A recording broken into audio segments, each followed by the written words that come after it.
Frères et sœurs bien-aimés, c'est une grande joie de pouvoir célébrer ensemble cette Pentecôte. Et dans le récit des Actes des Apôtres, que l'on connaît déjà assez bien, où le Seigneur vient avec son esprit de feu et répand sur chacun une flamme qui en même temps permet à chacun de parler dans sa langue maternelle et à tous de comprendre les autres. Et j'aimerais placer cette méditation sur l'Esprit Saint sous le signe de l'unité. Au fond, c'est l'unité que l'Esprit Saint amène lorsqu'il est présent. De même qu'il y a eu cette unité le jour même de la Pentecôte, où chacun s'exprimait dans sa propre langue, et puis chacun comprenait l'autre. De même aussi, cette unité est un des signes de la présence de l'Esprit.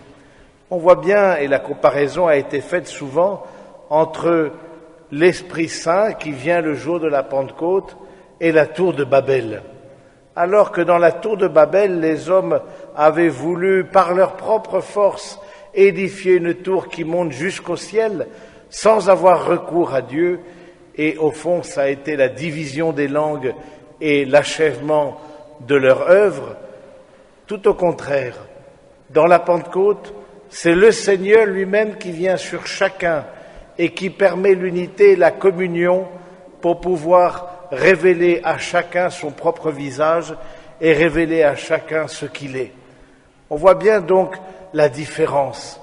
Lorsqu'on compte sur Dieu, lorsqu'on se laisse faire par lui, lorsqu'on invoque son Esprit Saint, eh bien petit à petit les cœurs s'apaisent, et ce dont parlait saint Paul dans la deuxième lecture, tout ce désir de querelle, de sectarisme, de division, d'idolâtrie, tout ce désir de domination sur l'autre, eh bien s'effondre. C'est ce que l'on a dit lorsque l'on a prié tout de suite avant l'Évangile, cette très belle prière: assouplis, Esprit Saint, ce qui est raide, réchauffe ce qui est froid, rend droit ce qui est faussé. Et c'est pour ça qu'on demande à l'Esprit Saint de venir en nous, parce qu'on prend bien conscience que en nous il y a l'Esprit Saint, nous sommes par le baptême les temples de l'Esprit, mais on voit bien qu'il n'y a pas que l'Esprit Saint en chacun de nous. Il y a cet esprit d'égoïsme, de domination et d'orgueil. Il y a donc un combat spirituel à livrer pour que chacun puisse accueillir l'autre à la fois différent et à la fois complémentaire. Et c'est le mystère de l'Église. Prenons l'exemple de notre petite assemblée de ce matin. Chacun a un rôle particulier et il est important que chacun l'accomplisse. Vous, les fidèles, si vous n'étiez pas là, eh bien cette célébration n'aurait pas le sens et la solennité qu'elle a. La chorale a sa part aussi, puisqu'elle nous aide par les chants à nous élever vers Dieu. Le conseil de fabrique a sa part aussi, puisque en veillant aux choses matérielles et au bon ordre de l'abbatiale, eh bien nous pouvons célébrer tranquillement. Les frères ont leur part aussi, les servants d'autel aussi, Pierre comme diacre a sa part. Et c'est ça qui est beau de voir, c'est que quand l'Esprit Saint est au rendez-vous, eh bien chacun peut accomplir et donner sa mesure sans pour autant faire de l'ombre à l'autre. Et c'est là la vraie grâce et le signe que l'on est mu par l'Esprit, c'est que on accueille le don de l'autre, on accueille le don qu'est l'autre. Alors que dans une logique plus humaine, dans une logique de domination, on peut dire, on voit que c'est tout l'inverse. On voit l'autre comme une menace. L'autre ne parle pas la même langue que moi, n'est pas de la même culture que moi, n'est peut-être pas de la même religion que moi. Je m'en méfie. Alors qu'au contraire, quand on est animé par l'esprit de Pentecôte, on se pose la question, mais qu'est-ce que l'autre peut m'apporter? Et l'Église, avec toute sa fragilité, puisque c'est aussi une réalité humaine, elle veut être le témoin que, entre divers peuples, professant la même foi, mais entre diverses cultures, entre diverses langues, divers milieux sociaux, diverses fonctions dans l'Église, on peut former un seul corps. Et c'est l'Esprit Saint qui est l'âme de ce corps qu'est l'Église. Alors on prend bien conscience que cette unité, elle est vraiment le désir de Dieu, elle est le désir du Père, qu'ils soient un à prier Jésus au moment de la scène, dans cette grande prière sacerdotale que nous avons lue durant toute cette semaine passée, qu'ils soient un pour que le monde croie. Cette unité, c'est un témoignage. Mais cette unité, on peut dire, il y a une condition. Et la condition, c'est que on accepte de se mettre ensemble sous le souffle de l'Esprit. On accepte de s'accueillir ensemble comme créatures. On accepte d'avoir face au Seigneur une attitude à la fois de confiance et de bienveillance. S'il n'y a pas ça, s'il n'y a pas cet aspect transcendant, eh bien il n'y aura pas d'unité. C'est ce que l'on voit souvent, parfois dans nos communautés ou dans le pays. Chacun veut avoir le dernier mot, chacun veut dominer, chacun veut être à la source de sa propre logique et ne se réfère pas à Dieu. Ou s'il se réfère à Dieu, c'est pour justifier sa propre action et non pas pour accueillir l'autre différent. Alors on voit que l'Esprit Saint, c'est pas facile de parler de l'Esprit Saint. Le Père, on s'imagine, on a tous un Père. Le Fils, eh bien, c'est le Verbe incarné, il s'est fait homme. Mais l'Esprit, eh bien, on compare souvent, frères et sœurs, cet esprit au vent. Le vent, on ne le voit pas. On ne le voit pas. S'il n'y avait que du béton, par exemple, aucune poussière, il y aurait beau avoir beaucoup de vent, si on est à l'intérieur, on ne s'en rend pas compte. Mais quand on sort, et si on voit les arbres, si on voit la mer, si on est proche de la mer, ou sur son visage, le souffle de l'esprit, du vent, on se dit, ben voilà, il y a du vent. Et c'est pareil avec l'esprit, c'est par les effets que nous connaissons l'Esprit Saint. Nous ne le connaissons pas en tant que tel, mais c'est par les effets. Et quel est l'effet que l'Esprit Saint produit?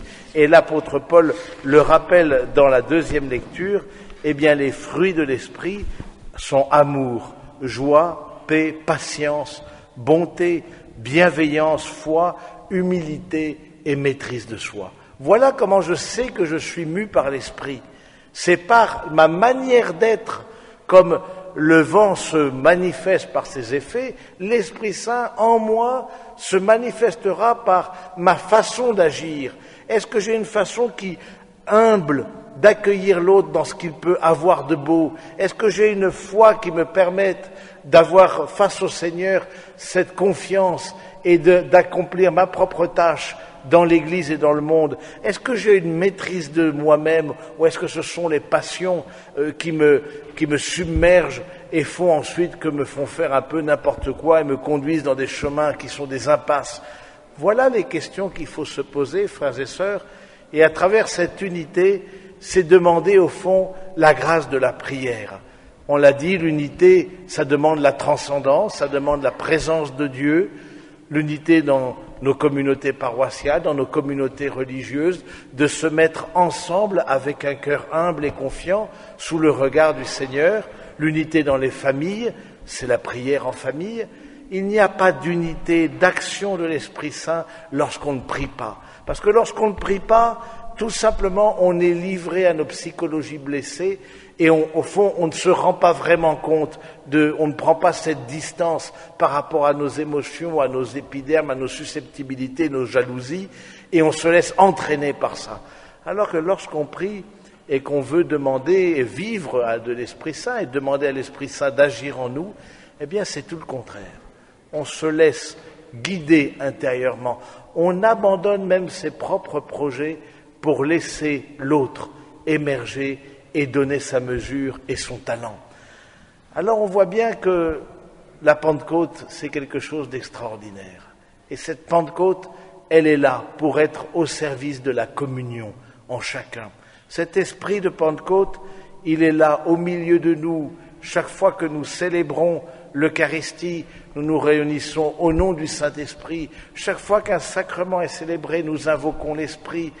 Eh bien, puissions-nous, frères et sœurs, aussi invoquer cet Esprit Saint sur nous-mêmes pour avoir cette unité intérieure, parce que tout arrive là, cette unité intérieure parce que je suis sous le regard de Dieu, je suis sous le regard de la Sainte Vierge et non pas sous le regard du monde et sous le regard de ceux qui voudraient paraître. Alors on voit que vivre de l'Esprit Saint, c'est un combat intérieur, c'est un travail intérieur, mais ne nous décourageons pas. Ne nous décourageons pas, même si nous touchons aussi du doigt bien des limites et que nos manières d'agir sont loin d'être déjà à l'unisson du Saint-Esprit, ne nous décourageons pas parce que précisément l'Esprit Saint, c'est le Père des pauvres. Mais ce que nous avons à nous reconnaître, c'est pauvres face au Saint-Esprit pour que lui-même agisse en nous et modifie notre esprit. Et c'est ça qui est très beau, c'est que l'Esprit Saint agit en chacun selon la façon que chacun a d'aller vers Dieu. Vous voyez, c'est pas je ne veux voir qu'une seule tête. C'est pas ça l'Esprit Saint. Et on voit bien que dans notre société, il peut y avoir cette tendance de dire soit chacun fait ce qu'il veut, mais il n'y a plus de communion parce qu'on ne peut plus vivre ensemble s'il n'y a pas un minimum de cohésion et de règles communes, soit au fond tout le monde pense pareil, tout le monde agit pareil, et ça a été la place des dictatures. Mais l'Esprit Saint, c'est, on peut dire, à la fois chacun est lui-même et à la fois chacun est ensemble. Je ne peux pas dire je sans dire nous. C'est ça l'Esprit Saint. L'Esprit Saint, c'est cet amour du Père et du Fils qui vient en nous-mêmes et qui nous fait accueillir cette unité qui est déjà présente. Parce que c'est ça, l'unité, elle est déjà là.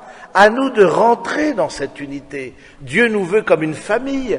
Quand il regarde notre paroisse, eh bien, il la voit comme une famille, il la voit comme un corps avec différents membres. Quand il regarde notre Église, il la voit comme une famille. Et l'Église est le signe pour toute l'humanité que l'humanité est une famille à condition que nous nous reconnaissions fils et filles d'un même Père. Alors invoquons, frères et sœurs bien-aimés, cet Esprit Saint, avec humilité et confiance face à nos divisions, chaque fois que nous pouvons être témoins de cette unité, rappeler que cette communion, elle est la finalité et le bonheur de toute personne humaine, et que la division, l'envie, la jalousie, le désir de dominer, d'avoir raison, au fond, s'opposent à notre propre bonheur. Chaque fois que nous le rappelons, eh bien, nous sommes les témoins de l'Esprit de Jésus. Cet Esprit de Jésus qui veut habiter dans son Église et nous faire porter témoignage. Alors demandons, frères et sœurs, ensemble, et tournons-nous vers la Vierge Marie en ce dernier jour du mois de mai, elle qui a accueilli cet Esprit Saint, l'Esprit Saint a étendu son ombre sur elle au moment de l'Annonciation, elle qui a accueilli l'Esprit Saint et s'est laissée guider dans la confiance, demandons-lui avec humilité qu'elle nous aide à prendre les armes de l'Esprit pour pouvoir témoigner de cette unité et de cette communion à laquelle nous sommes tous appelés. Amen.